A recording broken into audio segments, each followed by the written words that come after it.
Welcome back to the deep dive. Today, we're going to be exploring Stage Green Yeah. of the spiral dynamics model, Right. a stage all about empathy, community, and making the world a better place. Yeah, it's really fascinating how Green seeks to build a more harmonious world, Right. driven by values like social justice and emotional intelligence. Yeah, and for this deep dive, we've got some thought-provoking articles and a YouTube video from actualize.org to guide us. Right. So, are you ready to unpack what makes Green tick? Absolutely. And it's crucial to remember that spiral dynamics maps the evolution of human values and worldviews. Right. Each stage emerges in response to the limitations of the previous one. Okay, so how did Green come about? What gap was it trying to fill? Well, imagine Green looking at stage orange. Okay. The stage focused on achievement and material success, and seeing a treadmill, not a stairway to heaven. Right. Green yearns for a world where collaboration trumps competition, and inner fulfillment outweighs external validation. So Green is less about climbing the ladder and more about building a bigger table, All right, precisely. so to speak. And while Green embraces the progress Orange brought, Yeah. it seeks to address the lack of genuine connection and the potential for exploitation inherent in a purely individualistic worldview. It makes you wonder, what if Green took over Silicon Valley? Would we see a different kind of tech landscape emerge? No, that's a thought-provoking question. Right. Perhaps we'd see companies prioritizing social impact over profit, or technology designed to foster community and connection Yeah. rather than just driving consumption. Okay, let's explore the heart of Green now. Right. The Green O Spiral Dynamics Integral article describes it as relativistic, sociocentric, and egalitarian. It's beautifully illustrated by the life motto: I sacrifice myself now to be accepted by the group. Wow. This reveals Green's deep longing for belonging Right. and a willingness to prioritize collective well-being. It's almost like that old saying, it takes a village. Green seems to embody that sentiment completely. Yeah. But does such self-sacrifice ever backfire? That's a great point. Right. And we'll delve into the potential pitfalls of Green later on. Okay. But first, it's crucial to understand how this stage emerged historically. Okay, let's step back in time then. Right. What events or movements exemplify Green? Think about the 1960s counterculture movement. Right. It challenged traditional power structures, embraced alternative lifestyles, and advocated for peace and environmentalism. It's like the world was experiencing a collective awakening, Yeah. a shift toward a more inclusive and interconnected way of being. And that shift wasn't just about outward change. It was also a cognitive leap. Okay. Green represents a move from the left brain's logic and analysis to the right brain's intuition, empathy, and feeling. So it's not just about changing the world. Yeah. It's about changing the way we experience and interact with the world. Exactly. It's about tapping into those emotional and intuitive capacities Right. that allow us to connect more deeply with ourselves and others. And this shift in consciousness Yeah. is reflected in the values Green champions. Right. Love, compassion, social justice, environmentalism, and personal growth. Yeah. These are powerful values. Yeah. And they've certainly shaped our world in profound ways. Absolutely. What are some real-world examples of Green in action? Burning Man is a striking example. Okay. This annual event in the Nevada desert brings together tens of thousands of people to create a temporary city dedicated to art, Wow. self-expression, and communal living. Like a giant social experiment. Yeah. A glimpse into what a world based on green values might look like. And while Burning Man might seem like an outlier, Right. Green's influence can be seen in many areas of modern life, from the rise of conscious consumerism Yeah. to the growing popularity of mindfulness and meditation practices. Even businesses are starting to embrace green values, right? Oh, yeah. Think about companies like Patagonia, known for their commitment to environmental sustainability and fair labor practices. Absolutely. Patagonia's mission statement explicitly states their goal: Yeah. to build the best product, cause no unnecessary harm, use business to inspire and implement solutions to the environmental crisis. Right. That's a clear example of green values driving business decisions. And it shows that profit and purpose don't have to be mutually exclusive. Right. Businesses can thrive while also making a positive impact on the world. Speaking of making a positive impact, Yeah. the YouTube video highlights a compelling story about Whole Foods Okay. removing rabbit meat from their shelves due to customer feedback. Yeah.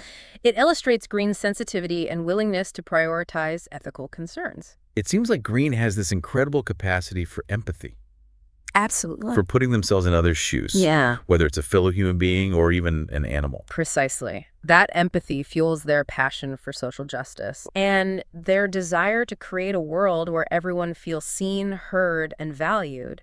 Right. It's a beautiful aspiration, but as Yeah. we've hinted at, it's not without its challenges. That makes sense. Yeah. Like any powerful force, Green's empathy needs to be carefully channeled. Right. What are some of the potential pitfalls we need to be aware of? Well, one of Green's greatest strengths, its sensitivity, can also become a weakness when taken to extremes.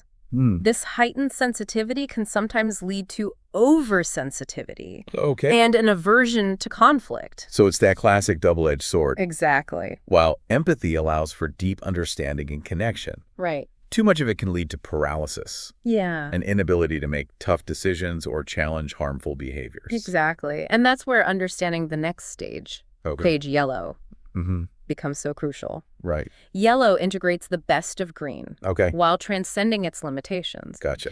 It's about blending empathy with a more systemic, pragmatic approach to problem solving. It sounds like yellow holds the key to unlocking Green's full potential, allowing it to create lasting change without getting bogged down in emotional reactivity or indecision. Precisely. And the transition from green to yellow represents a profound shift in consciousness. Right. A leap from tier 1 to tier 2 thinking in spiral dynamics. Okay.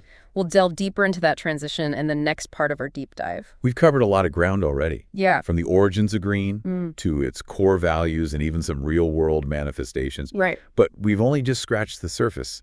Stay tuned for part 2, Definitely. where we'll explore the challenges and triumphs of Green in more depth. We'll uncover the shadow side of Green's idealism and delve into the transformative power of stage yellow. Ooh, exciting. It's going to be a fascinating journey. I can't wait. Welcome back to the deep dive. As we continue exploring stage green, it's crucial to understand how its intense focus on empathy can also lead to challenges. Yeah, you're right. We've discussed Green's sensitivity and aversion to conflict. But the YouTube video mentioned something called the green mob mentality.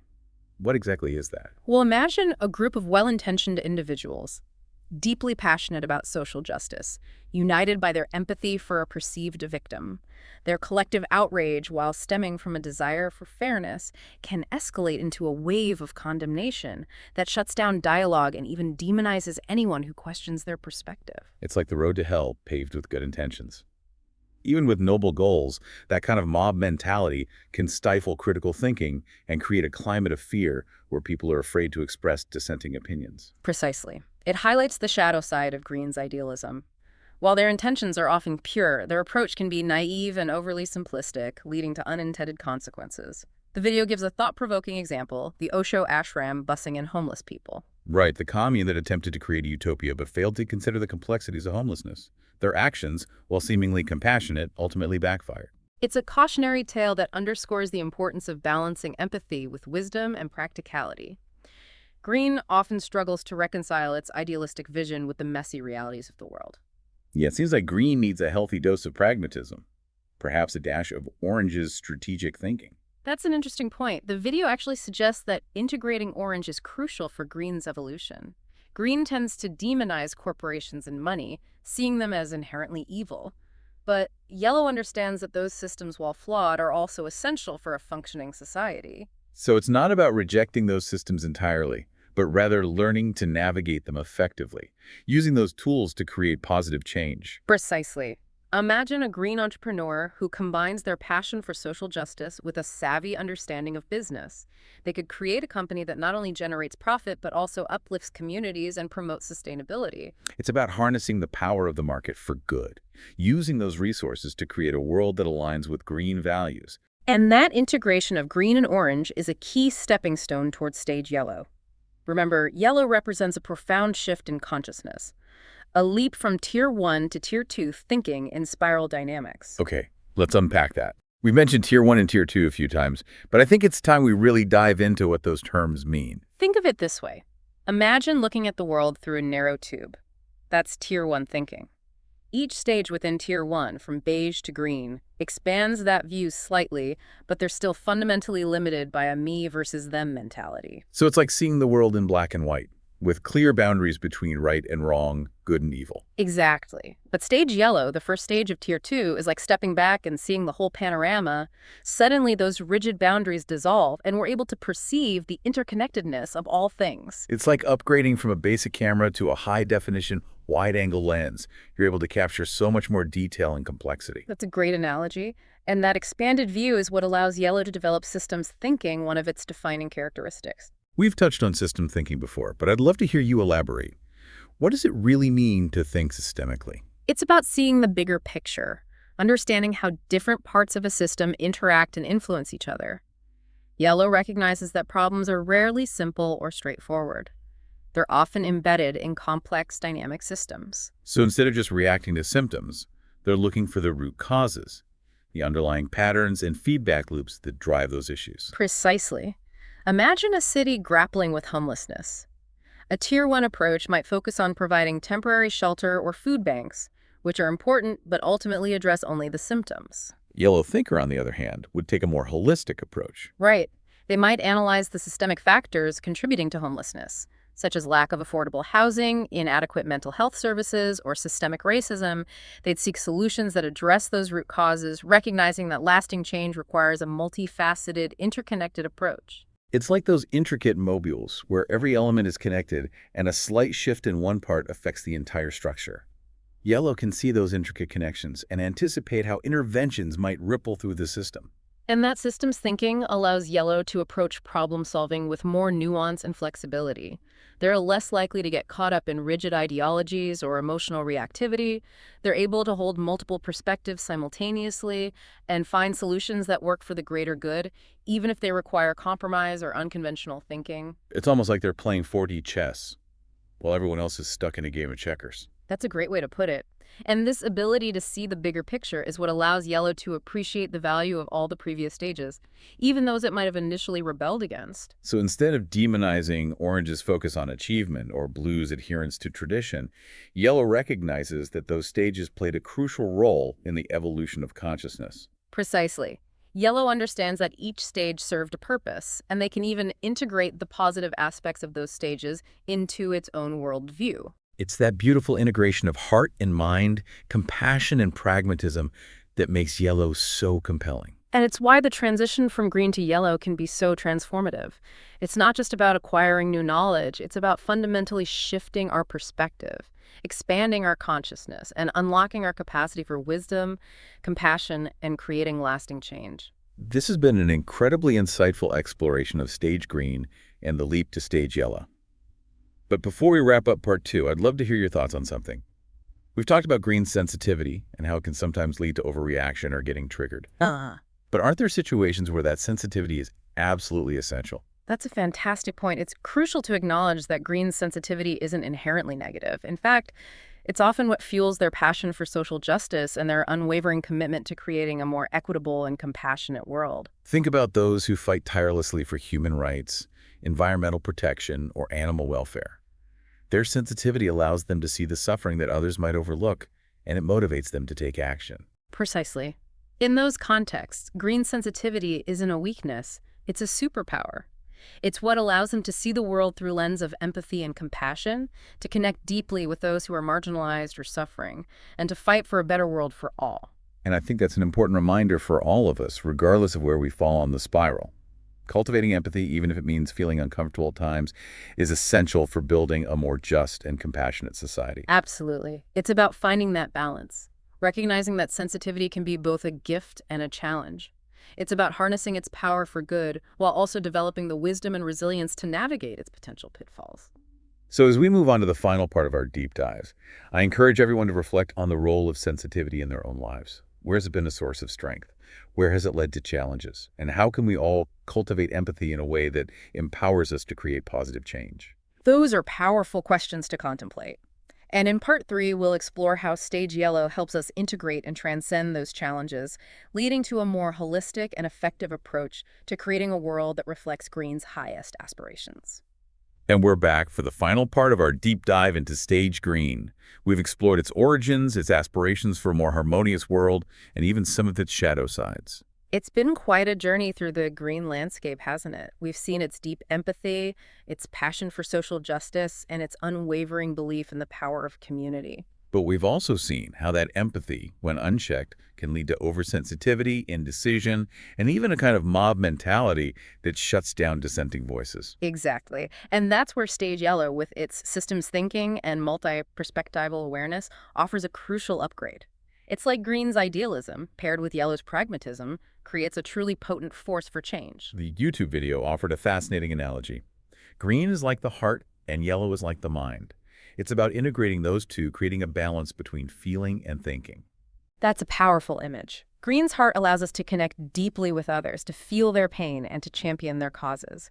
But without the mind's clarity and strategic thinking, those good intentions can easily go astray. It's like trying to navigate a complex maze with only a compass but no map. You might have a sense of direction, but you'll likely end up lost or going in circles. Precisely. Yellow provides that map, that systems-level understanding that allows us to see the bigger picture and make more informed decisions. It helps us avoid those knee-jerk reactions and emotional traps that can derail even the most well-meaning efforts. So how do we cultivate that yellow-level thinking? The video mentioned practices like meditation and study need of non-duality. Those are powerful tools for expanding our awareness and transcending those limited ego-driven perspectives that keep us stuck in those us versus them mentalities. Meditation helps us cultivate a sense of inner stillness, allowing us to observe our thoughts and emotions without getting swept away by them. And non-duality challenges those rigid categories we use to divide the world into good and bad, right and wrong. It helps us see the interconnectedness of all things, recognizing that even those we might perceive as enemies are ultimately part of the same web of life. It's like that famous quote from Martin Luther King Jr. "We are caught in an inescapable network of mutuality, tied in a single garment of destiny. Whatever affects one directly affects all indirectly."